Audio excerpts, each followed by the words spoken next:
नमस्कार दोस्तों। कैसे हो आप सभी। एक बार फिर से आप सभी का स्वागत है।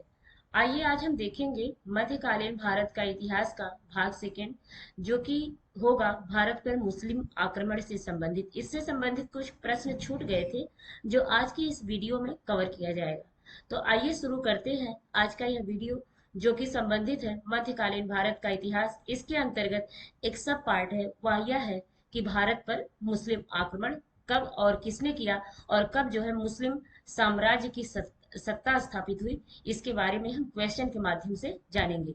तो ये सारे क्वेश्चन जो विगत वर्षों में आए हुए हैं और उतनी ही संभावना है इनकी आने वाली सभी परीक्षाओं में।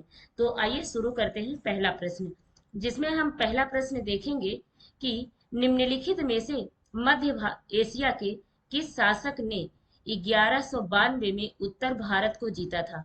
निम्नलिखित में से मध्य एशिया के किस शासक ने 1192 में उत्तर भारत को जीता था। इसका जो सही जवाब है दोस्तों वह है मोहम्मद गोरी, यानी कि ऑप्शन सी इसका सही जवाब है। ऑप्शन सी क्या है, इसका सही जवाब है। अब क्या था ये जो मोहम्मद गोरी था, यह पहली बात तो मध्य एशिया से संबंधित था। मध्य एशिया से, अभी ऊपर दिया गया है, मध्य एशिया से संबंधित था। इसका जो दूसरा हम फैक्ट देखेंगे उसमें यह था कि 1192 ईस्वी में उसने क्या किया था, उसने उत्तर भारत को जीता। 1192 ईस्वी में उत्तर भारत को इसने क्या किया था, जीता था। ये हो गया। अब क्या हुआ, भारत पर जो मोहम्मद गोरी का प्रथम आक्रमण था, प्रथम आक्रमण भारत पर, ये प्रथम आक्रमण है भारत पर, ये कब हुआ था। तो यह जो है 1175 में प्रथम आक्रमण मुल्तान पर हुआ था। क्या, कहाँ, मुल्तान पर। प्रथम आक्रमण मुल्तान पर हुआ था इसका। अब इसी के साथ आगे क्या होता है, 1178 ईस्वी में, 1178 ईस्वी में मोहम्मद गोरी जो है कहाँ पर आक्रमण करता है, गुजरात पर आक्रमण किया। गुजरात पर आक्रमण किया इस मोहम्मद गोरी ने, गुजरात पर आक्रमण किया। उस समय वहां का शासक कौन था, उस समय वहां का शासक जो है मूल राजदूती या भीम द्वितीय था। कौन था, मूल राजदूती या जो है भीम द्वितीय जो है वहां का शासक था। दूसरा क्या है, भीम द्वितीय, यह जो है वहां का शासक था उस समय। अब इसमें क्या हुआ, वहां पे जो है गुजरात में जो है इनकी लड़ाई होती है मोहम्मद गोरी और मूल राजदूती या फिर हिंदूती से। उसमें क्या होता है, गोरी जो होता है यानी मोहम्मद गोरी का जो मुकाबला होता है इन सब से, और इसे जो है परास्त कर दिया जाता है। मोहम्मद गोरी को क्या कर दिया जाता है, परास्त, या गोरी जो है परास्त हो जाता है, गोरी परास्त, ये जो है ये स्थिति बनती है। तो यह जो है इसे संबंधित जो है सारे फैक्ट रहे हैं। और एक बात और, गोरी का, ये मोहम्मद गोरी का भारत में यह पहली पराजय होती है। पहली पराजय, ये क्वेश्चन बनता है, पहली पराजय या होती है भारत में, भारत में पहली पराजय या होती है 1178 ईस्वी वाली। तो ये जो मध्य एशिया के किस शासक ने 1192 में उत्तर भारत जीता था, तो वह था मोहम्मद गोरी। अगला देखेंगे। अगला है कि मोहम्मद गोरी को सबसे पहले किसने पराजित किया था। प्रश्न है कि मोहम्मद गोरी को सबसे पहले किसने पराजित किया था। तो किसने पराजित किया था, अभी जो युद्ध हुआ है, गुजरात में युद्ध हुआ था ना, सॉरी गुजरात में, हाँ, 1178 ईस्वी में गुजरात में युद्ध हुआ था। तो इस भीमद्वितीय ने गुजरात में क्या किया कि आबू पर्वत के नजदीक इनका लड़ाई हुआ था। उसमें जो है गोरी पराजित हुआ। और जब गोरी पराजित हुआ तो यह उसकी भारत में कौन सी हार थी, भारत में यह इसकी प्रथम हार थी, प्रथम पराजय भारत में इसकी थी, प्रथम पराजय किसकी, गोरी की। यह इससे संबंधित फैक्ट है। अच्छा, अगला क्वेश्चन का हम देखेंगे।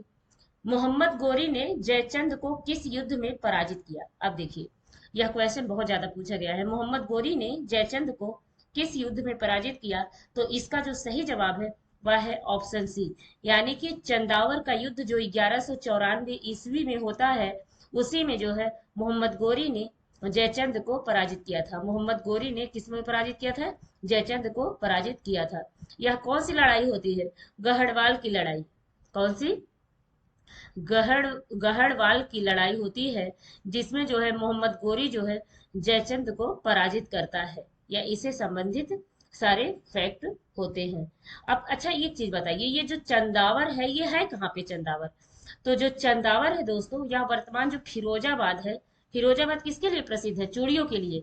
फिरोजाबाद शहर, फिरोजाबाद शहर है जो, उसी में जो है यमुना नदी के तट पर, उसी में ये जो है उसी को चंदावर वहीं पर था।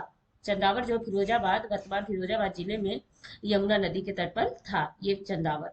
तो ऐसा ये इसका इससे संबंधित सारे फैक्ट है। अच्छा, अगला क्वेश्चन देखेंगे। अगला है कि 1194 के चंदावर के युद्ध में मोहम्मद गोरी ने किसे हराया था? आप लोग जान गए हैं किसे हराया था। तो यह जो है जयचंद था, उसे ही 1194 के चंदावर युद्ध में मोहम्मद गोरी ने हराया था। यह चंदावर है कहाँ पे? तो वर्तमान में उत्तर प्रदेश का एक जिला है फिरोजाबाद, जो कि चूड़ियों के लिए प्रसिद्ध है। उसी में यह जो है वो चंदावर जिला था, और फिरोजाबाद यमुना नदी के किनारे स्थित है। नेक्स्ट देखेंगे, वह युद्ध जिसमें भारत में मुस्लिम शक्ति की स्थापना हुई। वह युद्ध जिसमें भारत में जो है मुस्लिम शक्ति की स्थापना हुई। तो कौन सा युद्ध होता है? यह युद्ध होता है तराइन का द्वितीय युद्ध। कौन सा? तराइन का द्वितीय युद्ध होता है। अब क्या होता है, बात यहाँ ये होती है दोस्तों कि 1191 ईस्वी में, 1191 ईस्वी में क्या होता है कि जो पृथ्वीराज है, पृथ्वीराज तृतीय को ही पृथ्वीराज चौहान कहा जाता है। पृथ्वीराज जो तृतीय होता है, उससे और मोहम्मद गोरी के बीच युद्ध होता है। 1191 में तराइन का प्रथम युद्ध होता है। और इसमें क्या होता है, इसमें जो है मोहम्मद गोरी की हार होती है।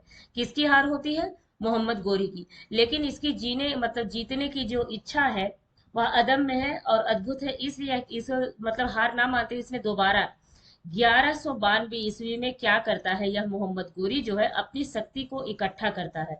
इकट्ठा करते हुए तराइन का द्वितीय युद्ध करता है। किसके साथ? तराइन का जो द्वितीय युद्ध होता है 1100 किसमें? 1192 में पृथ्वीराज चौहान के साथ ही तराइन का द्वितीय युद्ध होता है गोरी के साथ। अब इसमें जो है यह पृथ्वीराज चौहान जो है, पृथ्वीराज चौहान की पराजय होती है। पृथ्वीराज चौहान इसमें हारता है। तो यह इससे संबंधित वो होता है प्रश्न का उत्तर। और इसी तराइन के द्वितीय युद्ध में ही भारत में मुस्लिम शक्ति की स्थापना होती है। भारत में क्या होता है? मुस्लिम शक्ति की स्थापना होती है। अब मोहम्मद गोरी के बारे में थोड़ा सा जान लेते, जो सारे क्वेश्चन पूछे गए हैं। वह यह है कि जो मोहम्मद गोरी था, वह जो है सिक्कों पर, मोहम्मद गोरी के सिक्कों पर क्या होता था कि देवी लक्ष्मी की आकृति बनी होती है। एक तरफ सिक्के के एक भाग में देवी लक्ष्मी की आकृति, और सिक्के के दूसरी तरफ, सिक्का जो होता है उसके दूसरी तरफ क्या होता है दोस्तों? कलमा लिखा होता है। क्या लिखा होता है? कलमा लिखा होता है। किस भाषा में? अरबी की फारसी? तो अरबी भाषा में वह कलमा लिखा होता है। तो ये इससे संबंधित फैक्ट है कि कौन सा ऐसा शासक था सल्तनत काल में जिसके सिक्के के एक तरफ देवी लक्ष्मी की आकृति बनी होती थी। तो उसका सही जवाब है मोहम्मद गोरी। और महमूद गजनवी के सिक्के पर संस्कृत में उससे संबंधित वाक्य लिखे होते हैं, और मोहम्मद गोरी के सिक्के पर देवी लक्ष्मी की आकृति बनी होती है। ये इससे सारे संबंधित फैक्ट है। नेक्स्ट देखेंगे, इसमें नेक्स्ट है दोस्तों कि किस मुस्लिम शासक, देखिए यहाँ पे इसका प्रश्न का है भी कि किस मुस्लिम शासक के सिक्कों पर देवी लक्ष्मी की आकृति बनी हुई थी। तो इसका जो सही जवाब है वह है ऑप्शन ए, मोहम्मद गोरी के सिक्कों पर देवी लक्ष्मी की आकृति एक तरफ बनी होती है, और दूसरी तरफ क्या होता है? कलमा लिखा होता है, वो भी अरबी भाषा में। अब ये होता है जो है मोहम्मद गोरी का एक दास था कुतुबुद्दीन ऐबक। कुतुबुद्दीन ऐबक, गुलाम वंश की संस्थापना करने वाला ऐबक। अब इसका क्या होता है? कुतुबुद्दीन ऐबक को मोहम्मद गोरी ने हांसी में नियुक्त किया। कहाँ पे? हांसी में नियुक्त किया इसको, जो है किसने? मोहम्मद गोरी ने कुतुबुद्दीन ऐबक को हांसी में नियुक्त किया। यह इससे संबंधित फैक्ट है। अच्छा, नेक्स्ट क्वेश्चन देखेंगे। भारत में जो मोहम्मद गोरी है, भारत में मोहम्मद गोरी ने किसको प्रथम अक्ता, यह अक्ता है, अक्ता, भारत में मोहम्मद गोरी ने प्रथम किसको अक्ता प्रदान किया था? तो जो इसका सही जवाब है दोस्तों वह है कुतुबुद्दीन ऐबक, यानी कि पहले तो इसे हांसी में नियुक्त करता है, यह एक गुलाम है, दास है कुतुबुद्दीन ऐबक, और इसी को प्रथम अक्ता प्रदान करता है यह मोहम्मद गोरी, प्रथम अक्ता प्रदान करता है मोहम्मद गोरी। इससे संबंधित फैक्ट है। और एक क्वेश्चन और इसी में देख लेते हैं जो अगला है। अगला यह है कि मोहम्मद गोरी के किस दास ने, मोहम्मद गोरी के किस दास ने बंगाल एवं बिहार पर विजय प्राप्त की? मोहम्मद गोरी के किस दास ने बंगाल एवं बिहार पर विजय प्राप्त की?